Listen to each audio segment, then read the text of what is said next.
Okay, go.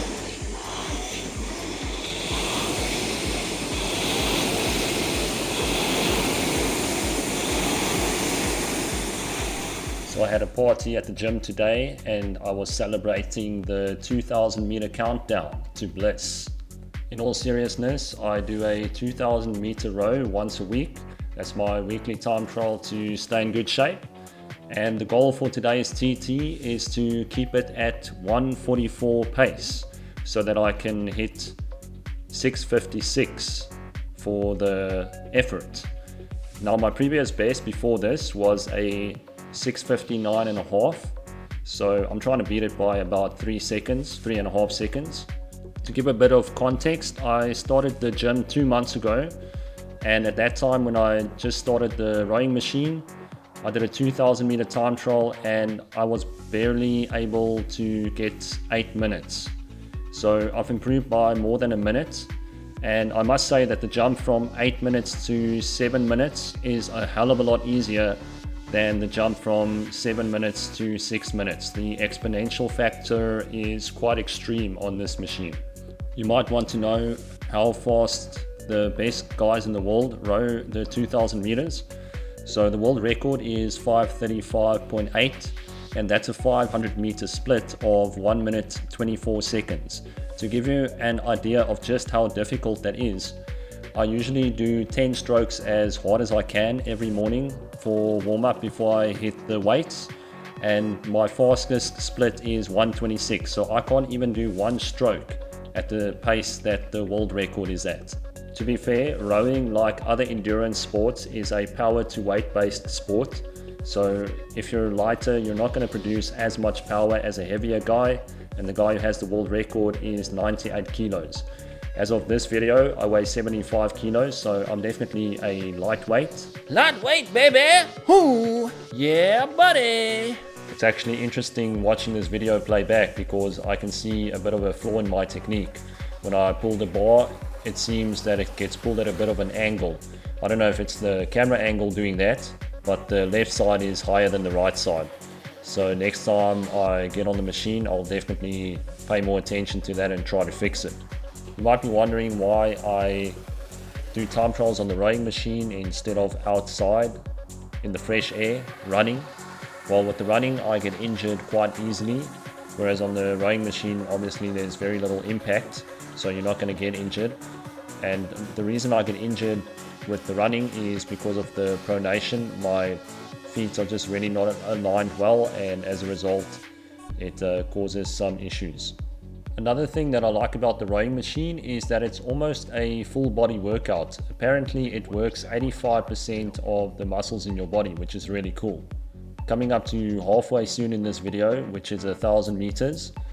And if you're not familiar with the setup on the rowing machine screen, in the top left you've got the distance remaining, and the big number on the screen is the 500 meter split. So what I do is I try to keep it really steady, stick on 1:44 from the beginning. You can see here I'm rowing at 1:45, but I managed to keep it pretty steady all the way 1:44. Just the first couple of strokes, 5 to 10 strokes, you go really hard because it takes a couple of strokes to get the momentum of the machine going. But after that you can just settle into a rhythm and keep your desired pace for the rest of the effort. That's how I recommend doing it. Pick a number as close as possible to the pace you think you can maintain and just hold that. And if you have anything left in the tank, just go all out in the last 300 meters. Now the first 500 meters shouldn't feel too difficult, and then after that 500 to 1000 it starts getting tough, but it really starts getting tough after halfway 1000 meters, and you can see the evidence of that by the grimace that I have on my face. In the top right of the screen it's the stroke rate, and you can see my stroke rate is fairly high, 33 strokes a minute. Less than 700 meters to go now, so getting close to the end, almost in the last third. And what's quite funny is that last week when I was doing this effort, I was doing exactly the same pace, but I almost fainted in the last 100 meters, so I stopped. I never actually felt that before in my life. I don't know if it was because of low sugar or just because of how hard the effort is, but yeah, that was pretty scary. As for my training schedule, at the moment I do 5 days a week training weights at the gym, and every morning I do warm up on the rowing machine for 5 to 10 minutes.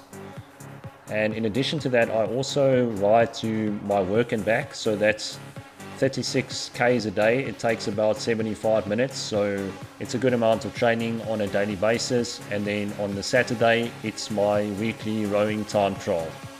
10 minutes warm up and then full gas, baby. And I also like the 2,000 meter distance because it's not too long, not too short, and I think that it's something sustainable for me that I can do every week for the whole year. You can also see there on the screen that I'm able to keep the splits very even, and I'd say that's thanks to years of training with a power meter on the bike.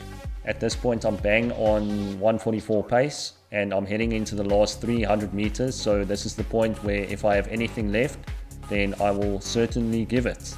I also decided to make this video because someone on my Instagram said that they want to actually see a video of me doing this after I posted a story about it. 250 meters to go and still around 144 pace, so clearly I don't really have much to give. I remember giving it everything in the last 100 meters. That's what I had left to empty.